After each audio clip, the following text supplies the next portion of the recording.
In this video, we are going to be solving inequalities. These are 7th grade inequalities because the variable is only on one side. And you solve inequalities just like equations, except there is a little trick that is not in equations because equations have an equal sign and inequalities have greater than or less than. And sometimes they can be equal to, but they're also greater than and less than. So let's just take this first inequality. I'm going to rewrite it. 36 is less than 3v plus 6. Like I said, you're going to solve it just like an equation. So your job is to get that variable by itself, the v, and you do that first by getting rid of the adding and subtracting on that side. So since we have a plus 6 here, I'm going to use the inverse operation and subtract 6 from both sides of the inequality. That's going to give me 30 is less than 3v. Now to get the 3 away from the v, remember when they're beside each other, it means that they're multiplying. So we have to divide to undo it. That means 10 is less than v.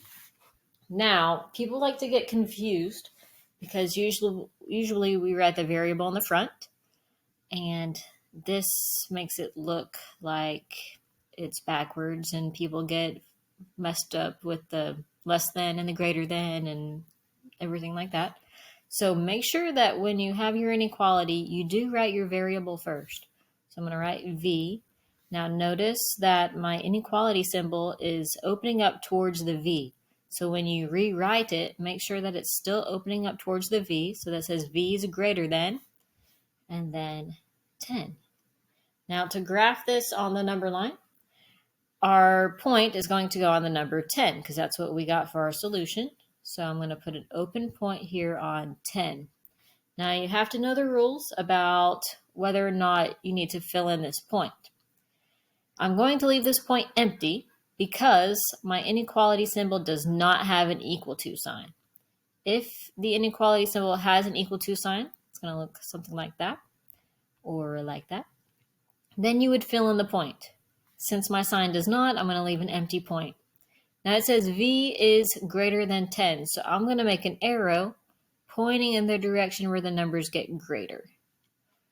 What this is saying, or showing, both actually, is that our solution could be any number that is greater than 10. So it could be 11, 12, 13, on and on and on. All right, so that's how you do this first one. I finally figured out how to scroll.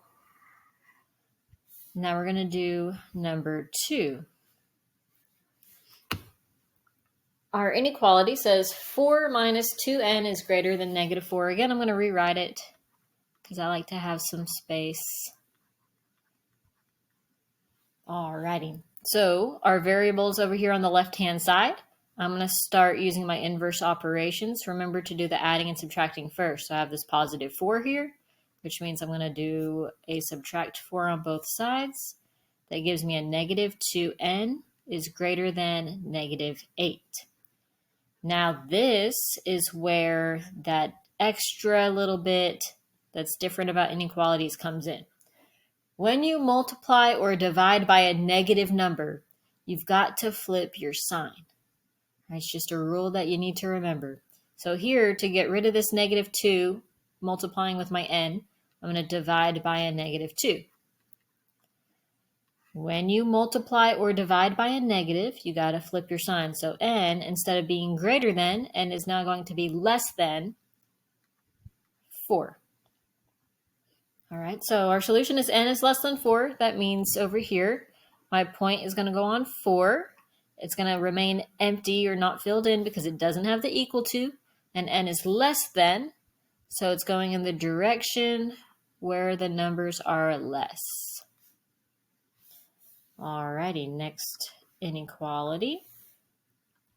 I didn't choose any that had the equal to, so sometimes your point will be filled in. You got to look at that inequality symbol to see if you've got to fill it in.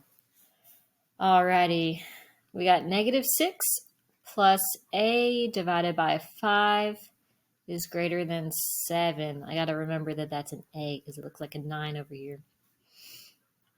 Alrighty, so again, look at the side with the variable. you're going to do the adding and subtracting first. So I'm going to do a plus 6 on both sides. That gives me a over 5 is greater than 13. And then to get rid of this division, I have to do the opposite. So I'm going to multiply. So a is greater than 65. I had to do my mental math here. So a is greater than 65. My point goes on 65. Since a is greater than, it's going to go to the right. And that's how you solve inequalities.